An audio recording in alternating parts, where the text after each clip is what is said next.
Hello and welcome to the CAPE podcast. CAPE standing for the Child Abuse Prevention and Education Podcast. My name is Kristi and I am an ex-West Australian police officer who spent 10 years with the police where I was trained as a specialist child interviewer and a child abuse detective.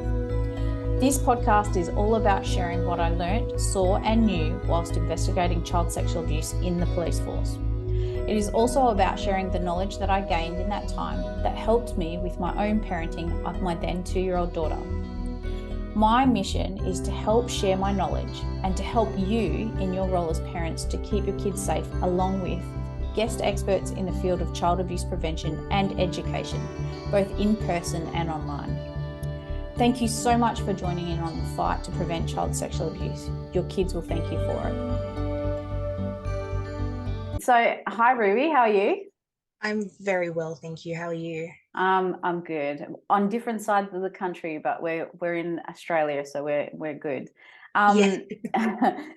So Ruby, I'm so grateful for you to jump on my podcast and have a chat, and just so listeners know how we met, because we've only just met once, but I really wanted to hear your story, and I really think you've got some great things to add. But Ruby actually interviewed me for the Cocoon Podcast, which is coming out next month, I think. So I'm really excited. I was really grateful for that experience, but I thought Ruby's lived experience and with her experience as a survivor and also now advocacy and education would be a great thing to talk about. So I'll let Ruby just explain what she knows and where her experience comes from. But yeah, thank you so much.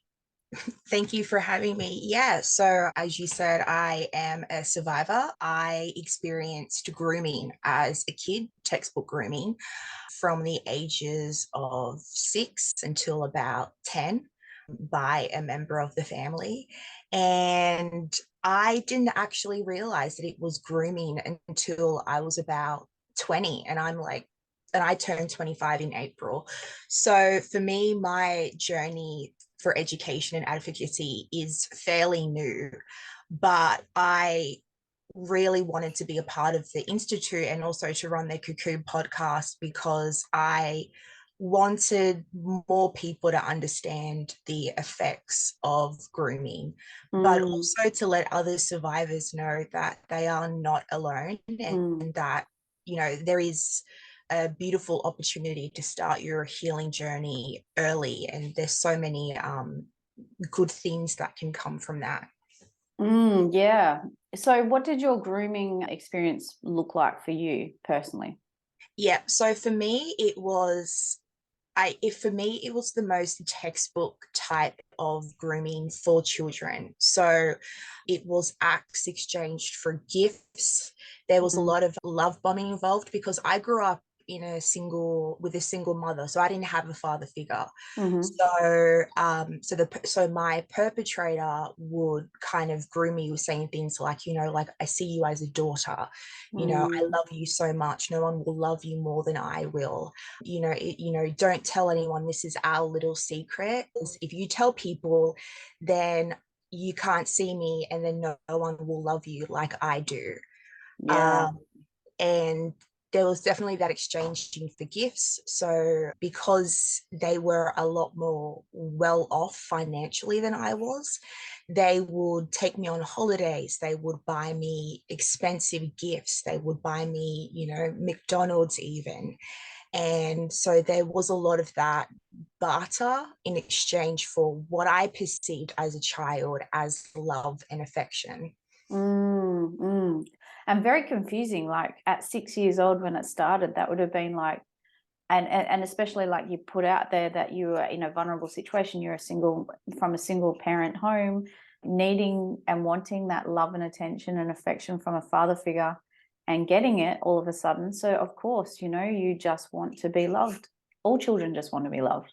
Yeah. And I feel like that's definitely a really big issue with grooming, is that one of the questions I get asked a lot is, it went on for so long, you didn't tell anyone for so long, surely you must have enjoyed it.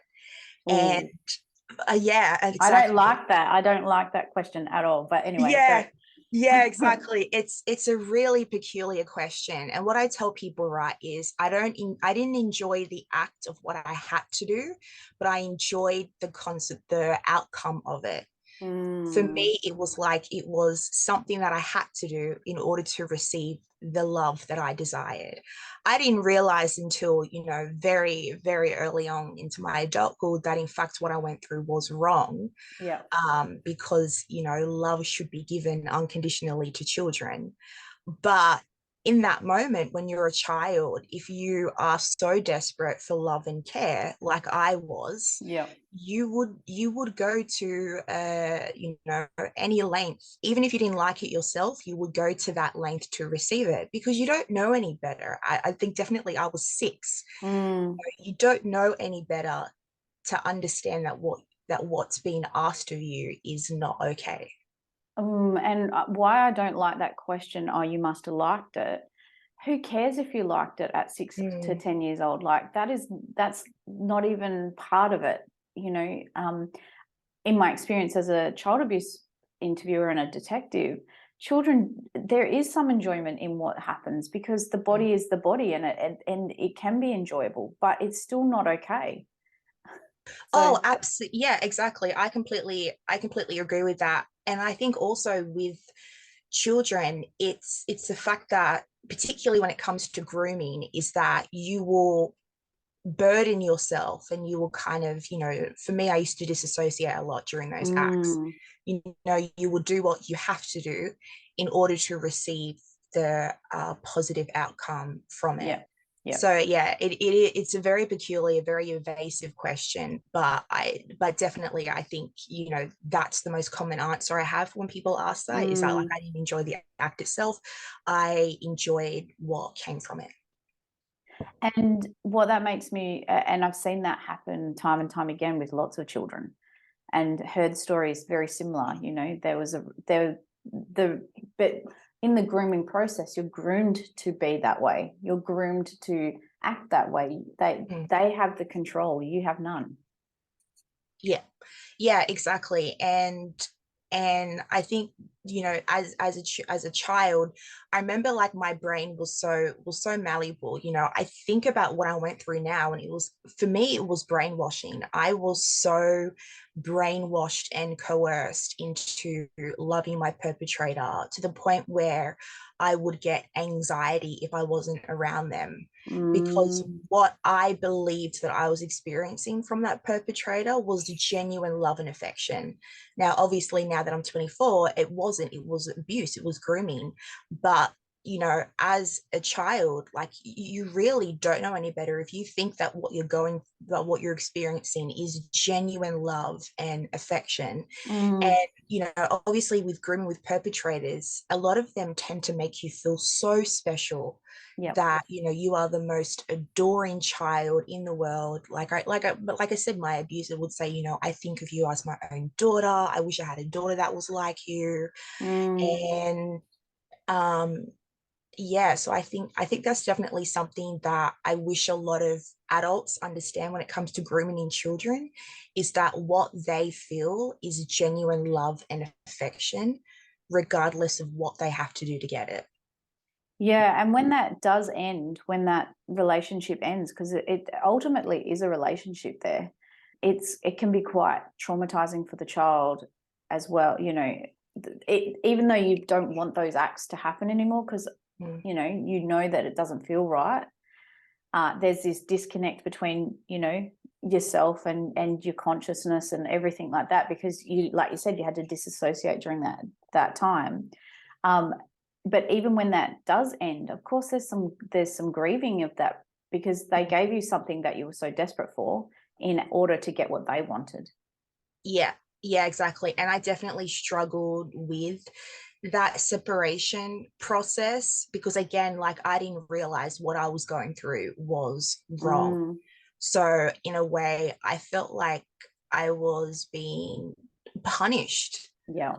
in a way, because I was like losing this connection with someone that essentially, as a child, I valued that person more than I did any other family member. So Yeah. I was grieving for my perpetrator in a way, which I Yeah. know sounds incredibly twisted, but No. again, that's grooming. It gets to that point, you know. Yeah, it's insidious. It's so, and people don't realize that people, and we talk about this in your podcast, in the Cocoon podcast, how, you know, grooming behaviors happen in domestic violence relationships. It happens in, you know, sexual assault, child sexual abuse. It's not just, you know, that love bombing, that process happens in lots of different relationships. But where it's most dangerous is when you've got a young person and an adult who is using that against them. It's a weapon.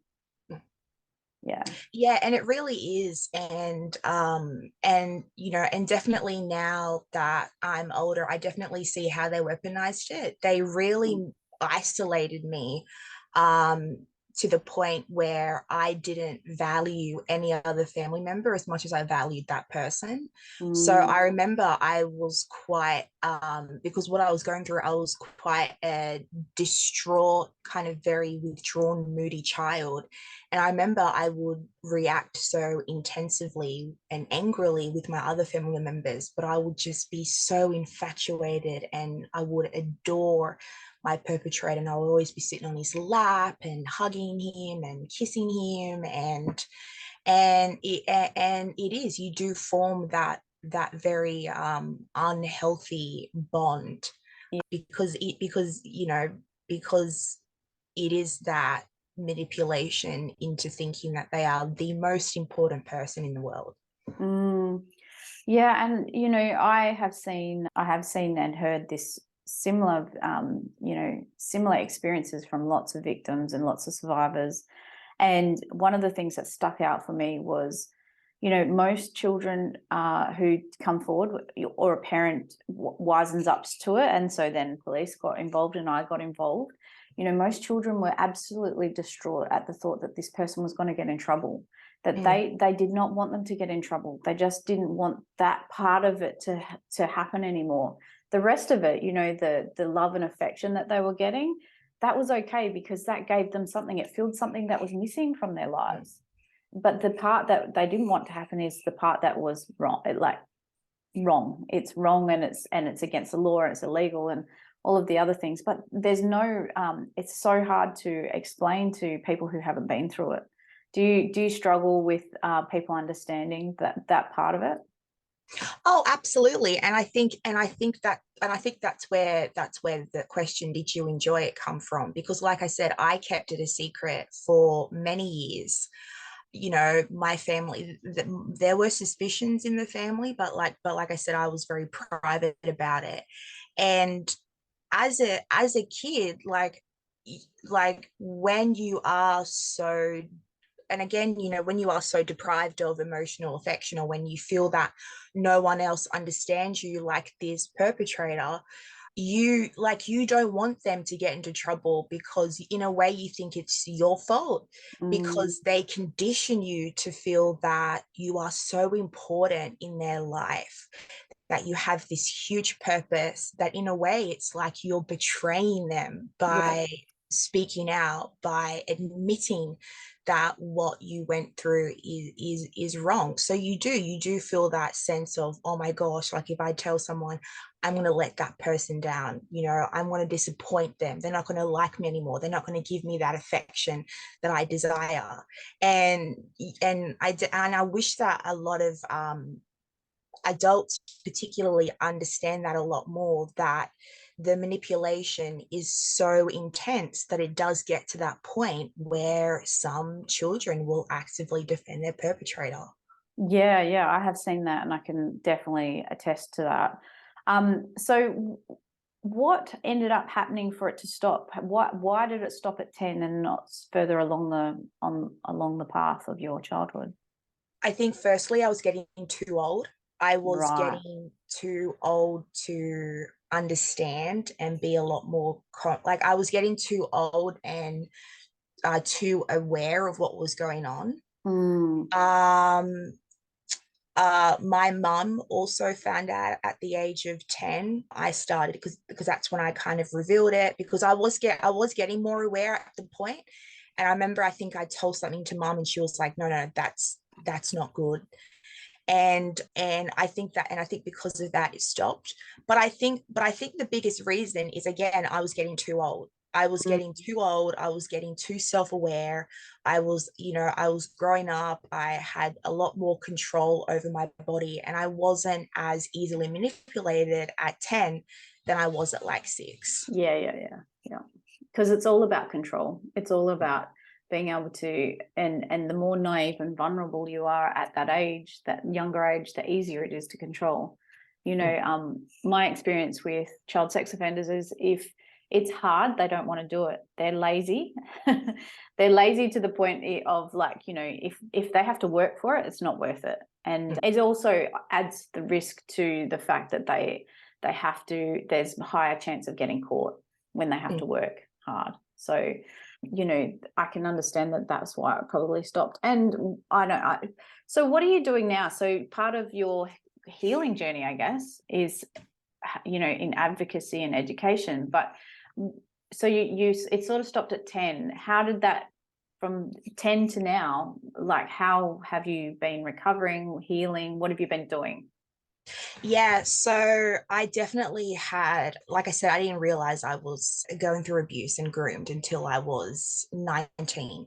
So I was a very, very angry teenager.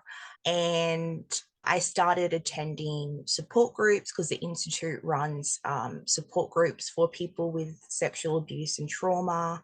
I started becoming self-aware, and I started looking at things like attachment style and kind of how trauma is held in the body. And I started doing research. I was also going to university at the time I graduate this year for a Bachelor of Communications and Media and Arts, where I major in journalism. And I remember doing a case on domestic violence and coercive control. And particularly because in Australia, they're trying to get coercive control criminalized. So, people who experience, people who are perpetrators can go to jail time for it. And I remember looking through that and being like, oh my God, that's what I went through. And so that kind of catapulted me reaching out to the Institute, me, looking into the effects of grooming, and how I ended up here with advocacy and education, particularly because I feel like when it comes to sexual abuse, grooming is a whole world of itself. Yeah. In that, I think that grooming, there should be more studies and more awareness around how, like you said, insidious grooming could be in itself, because the effects of it, tremendous. They're life-changing. I still suffer the effects of it to this day. Yeah, well, and if you look at grooming in all its forms, whether it be domestic violence, coercive control, or sexual assault, or online abuse, online grooming, it can leave such a big impact on, like, relationships, boundaries. People struggle to set boundaries with their friendships, with their partners and relationships, because basically grooming is like walking through people's boundaries and making sure that they don't notice them, drop, basically. Would you say something like that? Like, an offender or a groomer is basically pushing past people's boundaries, but doing it in such a way that they don't even notice that they've pushed through them. Yeah. Oh, absolutely. I remember, like, in moments where I felt uncomfortable, they would push me more, and they would be like, if you don't do this, then I'm not going to give you this, or I'm not going to go on holidays with you, or you're not my special girl anymore. So I think definitely that's why, for me, like, to this day, I still struggle with setting boundaries, and I have a fawn response, people pleasing tendencies from it. And I think that's because with grooming, it's like, even when you're uncomfortable, they will push you more to do more uncomfortable stuff. So therefore, you just feel like you're not being listened to. So you're like, why should I set boundaries then? They're not going to be heeded regardless. So, you just give up. Yeah, and I can understand. I mean, as a people pleaser myself, and that's not through, I wasn't a victim of sexual abuse as a child, but I was a victim of emotional and psychological abuse. And, and that also has some, that can be quite, I feel that I don't know, you can correct me if you feel, but sometimes the psychological aspect to grooming and abuse is much more painful and hurtful and longer lasting effects than the actual physical part of things. The bruises go, the swelling goes, all of that stops. It goes away after a couple of days or a couple of weeks, but the psychological aspects last. And they stay, and they almost like cling to you for forever if you allow it. Oh, absolutely. And I definitely feel that, grooming for me, grooming is psychological and emotional abuse in itself, because you are using someone for your own needs, regardless of what the emotional damage will be for that child or person. And definitely I think that's a thing with grooming that I also want people to understand is that the psychological effects are years. To be honest, I don't think I will ever recover from my grooming. I think I will just learn to grow and heal from it. But it will always leave a scar on my personality, my brain, and my heart. I really don't think I'll ever be able to fully recover from it because it was long lasting. I'm still to this day trying to decondition myself from it and really understand that what I went through was in fact not a loving relationship. It was abuse. And it's hard to admit that sometimes because there were moments where I had such incredibly happy moments with my perpetrator and where I felt such genuine joy around him. And it's almost like I grieve for that happy part of myself to be like, oh, but you were so happy in that moment. But what you went through was abuse. And it's like, but couldn't you just be happy? And I think it's really hard to kind of figure out, to kind of understand that there were moments where you were happy, Well, it's hard to understand. Yeah, well, it's hard to separate the two, right? Like they're connected. The happiness and the joy is connected with the abuse. So when you're trying to unpack it and trying to work out how to deal with the abuse, that's attached to it. And so you can't pull them apart. You can't put them separately. In the mind, they are one and the same.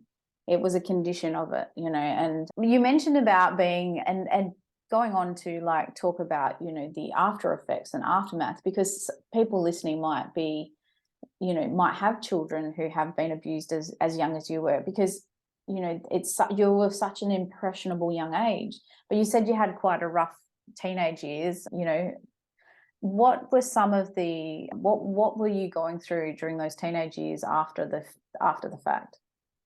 Oh, I was suicidal as a teenager. I had suicidal ideation. I suffered from nightmares. I developed binge eating disorder. I developed binge eating disorder from a very young age because of the abuse. But but the episodes of binge eating got more frequent as a teenager. I was very withdrawn. I was moody.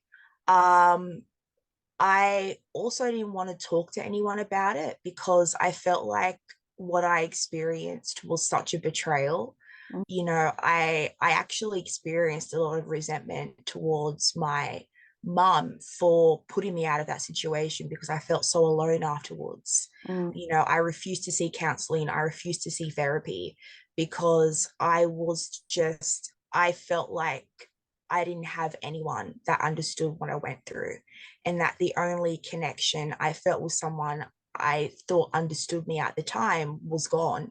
So I felt completely lost. And I did have a very rough teenage years, where I did have suicidal ideation at some point. There was some times where it was like I could not wake up for a day and be completely okay with that. Interestingly, part of the grooming process is to isolate yourself or isolate you from people. but that continues after the fact. You feel you still isolating yourself, or not on purpose, because it's just part of the pain and the grieving but isn't it interesting how they pull you, like they isolate you from people so you can't basically tell anyone, but then it continues, like that grooming continues on because you feel alone, that the one person who understood you is gone, so how can you talk to anyone else? Yeah, exactly. And that is how they essentially groom you and make you perfect for that grooming situation. Is they really manipulate you into feeling like no one is going to understand you more than your perpetrator. And so when you lose that connection, it's you like I said, it's a grieving process, because you're like, oh my God, like, who do I have now apart from this person? No one's going to understand me like this person will. Yeah, it's tough, and gosh, I'm glad that you made it through those years, because now you can use that, and I love how you've explained everything. Like, not love how you explained it, but you've done a really good job of explaining grooming and how it happened to you, because that is a very good example of exactly what happens to a lot of young people in that process. And I've seen a lot of it, and it leaves such a big impact and a big mark. And like you said, it'll be years of healing and getting through it. I think though the good thing is that you understand it psychologically, what they did, and you also you might react in certain ways sometimes, and you'll go, oh, why'd I do that? Like, you might fawn, and then you go back and you think, oh, why do I keep doing this? But at least you know that that's what you're doing now. And there's a lot of people out there that never understand those impacts. And unfortunately, and like we said in our podcast that we did with you, children or survivors of child sexual abuse often go on to be victims of domestic violence and victims of further abuse, because they don't understand the impact that grooming and child sexual abuse has on their psyche, and how they think and act and what they allow to themselves. Without that knowledge and without understanding that, it can be quite hard to move on. Yeah, well, I mean, I completely agree. Well, because as a child, right, those relationships with our family and close ones, those are our blueprint, right, for how we enter into romantic relationships in our adulthood. So if as a child, if you're creating unhealthy blueprints for what relationships should be like, then of course it's going to carry with you as an adulthood, because that's what was ingrained in you as a child. Exactly. Yeah, and it takes a lot to undo all of that. I have had since I've left the police, I've been doing 3 years of cognitive behavior therapy, and which is just psychologists, talking to psychologists, talk therapy. And even some days, it feels like I'm going nowhere with it. So I can imagine, and that's just dealing with vicarious trauma and PTSD. I can imagine that, for someone who actually went through it and was physically going through the abuse, it can take a lifetime. Oh, absolutely. And I think that there definitely is. I really encourage people to really heal themselves, or at least attempt to, because once you do it, you're like breaking the cycle. And you're also kind of, and you're also going to have a more fulfilling and prosperous life from it. And in a way, I'm a very ambitious and petty person at times. It's a way of me saying, like, fuck you to my perpetrator. That I've kind of overcome this and become a better person, and that what they did not destroy my life. And it doesn't define you. Yeah, exactly. It doesn't define me. And also that I can kind of help others and hopefully help people understand just how bad grooming can affect a child. Yeah. What was your turning point? Like, where, you're this angry teenager, obviously having some really dark thoughts. What was your turning point? What changed for you? The turning point for me was when I got accepted into university because I found that I had a sense of purpose. Yeah. So I got into university when I was 17, and I think learning an education that I felt was valuable to me and that I felt I was skilled at. Mm, And also journalism is something I'm very passionate about. I love, discussing issues around child rights and women's rights. For me, definitely gave me a sense of purpose and renewed my ambition in life. do you think that what you've been through sent you on this pathway of like speaking about these subjects?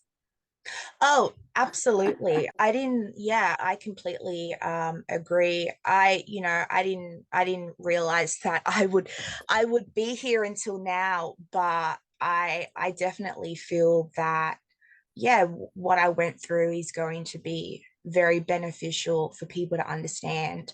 And Mm, also, I think just for parents to be more aware as well of like what the signs and symptoms are, the effects that it can have. I think children now are so much self-aware. yeah. Even I was as a kid, and I'm not old, like I'm 24, right? Even now, like kids are just they have I don't know what it is. It could be social media, but they just have so much more awareness Yeah. around consent and setting boundaries than my generation ever did as a kid.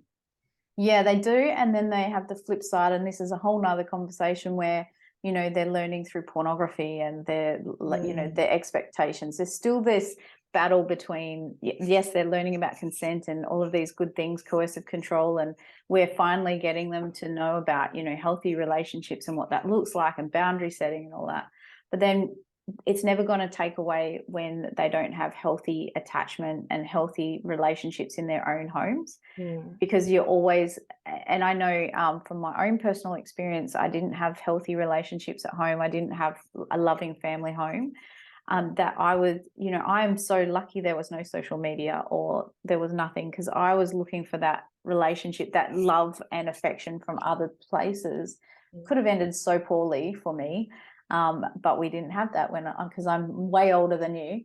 Um, okay, so to finish up, I always ask this question to all of my guests, and I've got this saying: if people knew what I knew, they would do things differently, or parents knew what I knew, they would do things differently. What do you wish parents and adults knew about grooming and what you went through? Yeah, so what I wish parents would know is that it genuinely is not the fault of the child, that it is really hard to understand, but at that time we feel genuine love and affection for our perpetrator, and we do not see how what we are going through is wrong. And Mm, so I wish that parents and adults were more understanding that as a child, we don't know any better. We don't know that what we went through was not love, mm, because we are so conditioned to think that it is. So I just wish that parents and adults had more compassion mm. for children that went through products of grooming, because I feel like a lot of it is blamed on the child, like, oh, they should have Yep. known better, they should have been more aware, like how did they not know that what they were going through was wrong? It's like, well, intuitively we feel that what we're going through is not right, but we do it because we understand the love and affection that comes from it. So I think like that's probably my biggest advice that I would say to parents and adults, is that it's not our fault. Secondly, we don't know any better, and thirdly, what we feel at the time is genuine love and affection. Mm, mm. And also, I mean, I've had these conversations. There's a lot of victim shaming, and we Mm, should never blame a child ever. There's no reason or rhyme or reason. If anything, and I hate blame and shame anyway, but as adults, in around a child, it's our job to keep them safe. It's not the child's job to keep themselves safe. mm, The child, we're dealing with adults, and children are conditioned by adults to listen to an adult, trust an adult, do what an adult says, do as I say, not as I do, kind of thing. So, it's not a child's responsibility to keep themselves safe. Exactly. And I think that's also a really good leeway into like discussing prevention is don't underestimate the power of a child having such a healthy attachment style to be able to set boundaries, to be able to have respect in themselves. Just dismantling old narratives like you respect your elders, you do what they tell you to do because they are older than you, they are family. You don't talk back to your elders. I think dismantling those old narratives as well. And I think just kind of having your child be in an environment where they feel confident and they love themselves enough to speak up and have that respect towards themselves, I think that's the best advice that I could give to parents, who don't want their child to be a product of grooming is make them confident enough to speak up and be aware of their boundaries. And that's a perfect end. I personally have, people know that I've got a daughter and she's 15, and I remember holding my baby she was like a couple of weeks old, and it was the middle of the night after a feed. And I just remember thinking, how do I help this little girl become a strong, independent, safe a woman? And it all comes down to my parenting, how I instill her confidence and how I listen and give her a space where she feels safe.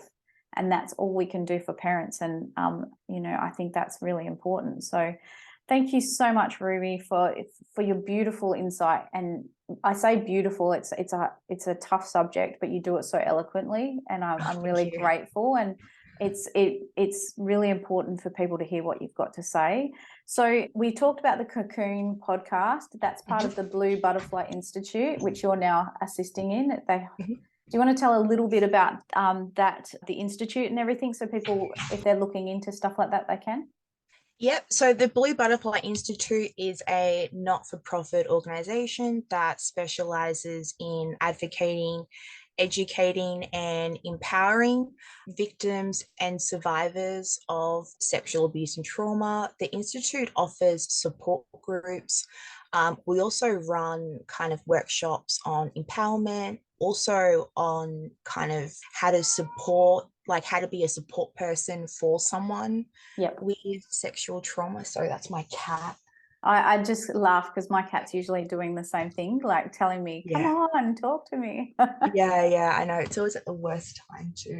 That's okay. Gives support, helps people learn how to support someone who's a victim or survivor of child sexual abuse. Yeah, and we also offer a lot of insight into sexual legislation as well. I think that's also a really important thing that we do. But definitely a beautiful catchphrase that the Institute has is, let's create something beautiful from the darkness. And I really do think that's what the Institute offers, is a way for you to prosper and heal and have a fulfilling life, regardless of what happened to you. Yeah, beautiful. Thank you so much, Ruby. Amazing. And I can't wait to hear our podcast. And this is a great little follow-up to that one. So hopefully listeners will listen to both. Thank you. Thank you for having me. No worries. Thank you for listening to this podcast episode. Education empowers children and empowers parents, and education prevents abuse. That is why I'm here, and that is why you are here. So thank you. If you want any further information or support, follow me on social media, either under Kristi McVie or Cape AU social media accounts. I'll put the links in the show notes. You can also purchase a signed copy of my book, Operation Kid Safe, via the website at www.cape-au.com. Also on my website is a free ebook titled 10 Tips to Keep Your Kids Safe from Abuse, and self-paced courses for parents to help you in your journey of child abuse prevention. Don't forget to join our free Facebook group called Operation Kid Safe Parenting Group. Please see the show notes for any extra information, links and help should you be looking for extra support.